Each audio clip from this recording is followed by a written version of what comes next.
Bonjour Francine et Bonjour Betty. merci pour ta participation à cet enregistrement, cette vidéo autour de la pleine conscience en milieu professionnel. Nous allons parler et méditer autour de l'idée de la relation à l'autre aujourd'hui, la relation à l'autre qui est effectivement très importante en entreprise parce que nous sommes constamment confrontés aux autres dans différentes situations, les clients, les collègues, notre hiérarchie, les fournisseurs, en fait, tout type de personnes. Et donc, cette idée autour de la relation à l'autre, il peut y avoir la pleine conscience qui rentre dans ce domaine-là.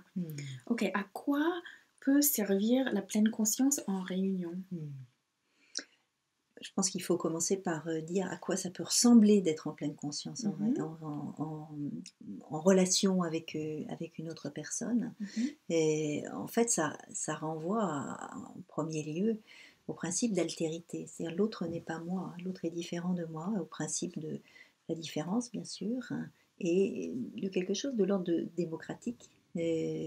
Savoir véritablement être dans cette pleine conscience que nous sommes deux êtres différents, deux personnes différentes, et que nous pouvons avoir des points de vue différents, des formes d'expression différentes, qui peuvent venir susciter effectivement tout un tas de pensées, jugements, émotions, que la pleine conscience va nous aider à mieux comprendre et mieux gérer. Voilà. La pratique de l'écoute en pleine conscience est ce qui va être le plus utile dans la relation aux autres, qu'on soit en entreprise ou ailleurs d'ailleurs, mais puisque là on est en entreprise, je vais développer en quoi ça va consister. En fait, écouter quelqu'un en pleine conscience, c'est s'obliger à se taire. S'obliger à se taire. Oui, Okay. S'obliger à se taire, à faire silence quand l'autre parle, et à écouter en s'entraînant à ne pas être dans le jugement, dans le commentaire, et à rester dans cette position d'ouverture, que cette personne exprime des choses qui peut-être me font super réagir intérieurement parlant, avec lesquelles je ne suis pas d'accord, ou avec lesquelles au contraire je me sens pleinement et j'ai envie d'exprimer la joie que ça suscite en moi. Et voilà, l'idée n'est pas de devenir des robots complètement indifférents, mais de faire en sorte que quand l'autre s'exprime, je ne l'interromps pas et je l'écoute jusqu'au bout. C'est un véritable entraînement, on n'a pas l'habitude de faire cela. Et pourtant, c'est très pragmatique.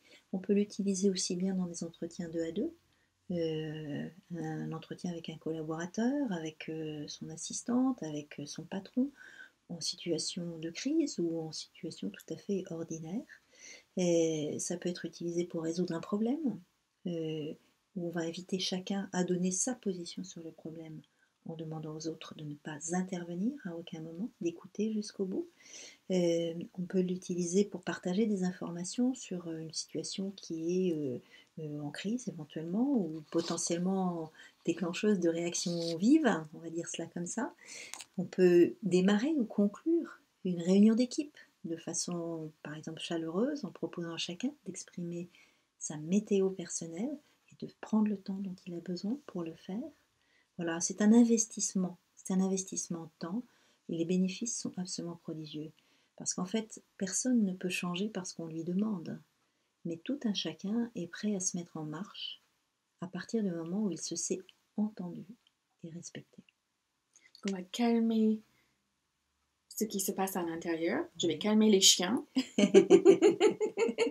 Et je vais donner de la place à l'autre pour que l'autre puisse s'exprimer différemment, en fait, avec un accueil de ma part, en tout cas. Oui, et c'est de laisser de la place à l'autre, mais c'est aussi de laisser de la place à moi-même. D'accord.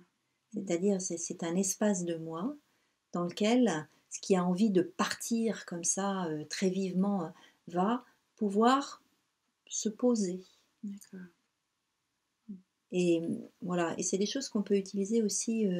Ce que je vais proposer que nous fassions maintenant, c'est une traduction très opérationnelle qu'on appelle la méditation du téléphone. D'accord, ok. Donc tu vas nous montrer comment Voilà. méditer, Utiliser le téléphone utiliser le téléphone. pour être dans cet état et s'entraîner Mhm. à être dans cette écoute bienveillante, sans jugement. Mhm. Le téléphone sonne un nombre de fois assez Oui, considérable par oui, jour, donc peut-être qu'il ne faut pas le faire à chaque fois, d'accord. mais s'entraîner peut-être une fois, deux fois, trois fois par jour Ok. à, quand le téléphone sonne, je vais faire un certain nombre de choses pour Mhm. connecter cet état-là particulier et entraîner mon cerveau, tout mon être à effectivement trouver ces espaces de respiration pour moi et donc pour l'autre. D'accord, ok, Ça super. marche? Oui, ça marche. Donc, une méditation autour de ce moment où le téléphone sonne. Voilà. Ok. Qu'est-ce qui se passe quand le Alors, téléphone sonne? drin, première sonnerie. Là, je respire. D'accord. Et je me mets en position intérieure, mais aussi physiquement, d'être avec ce qui est en train de se passer. Donc j'ai les pieds bien au sol et je peux vraiment mettre l'attention dans mes pieds. Je suis assis ou je suis debout, je suis peut-être en train de marcher, je me connecte à mes pieds. Et je prends conscience à ce moment-là comment ça va à l'intérieur. Il y a quelqu'un qui est en train de m'appeler, de me téléphoner, et qu'est-ce que ça suscite en moi? Je suis interrompue, donc je suis peut-être dans l'irritation d'être interrompue, je suis peut-être dans la surprise du numéro qui s'affiche, ou dans la colère d'être dérangée comme ça pour la xème fois par la même personne, ou peut-être dans l'excitation de recevoir enfin l'appel tant attendu. Regardez cela. Première sonnerie, qui m'appelle et qu'est-ce que cela suscite en moi? Quelqu'un cherche à me joindre et je respire, j'observe cela. Ça prend beaucoup de temps pour moi pour le dire, mais c'est le temps d'une sonnerie de téléphone. Et respirez, observez et voyez ce qu'en un très court instant, le nombre de choses qui se passent en soi, en termes de pensée, d'émotions, de sentiments. Drin, deuxième sonnerie. Je visualise la personne qui est en train de m'appeler, que je la connaisse ou que je ne la connaisse pas. Et je me mets en position d'ouverture. Qu'est-ce qu'elle veut? Comment je peux me préparer? Comment je peux respirer dans voilà, c'est un tel que je vais accueillir et je vais être en position de curiosité. Que me veut-elle? Troisième sonnerie. Esquisser un sourire. C'est quelque chose de physique, le sourire. J'inspire, j'expire et je dis bonjour. Voilà. Bonjour. Bonjour. C'est super. Merci beaucoup, Francine. Vous avez tout pour méditer à chaque fois que votre téléphone sonne. Vous n'avez plus d'excuses. Merci beaucoup pour ces partages et à très bientôt. À très bientôt. Bonne méditation.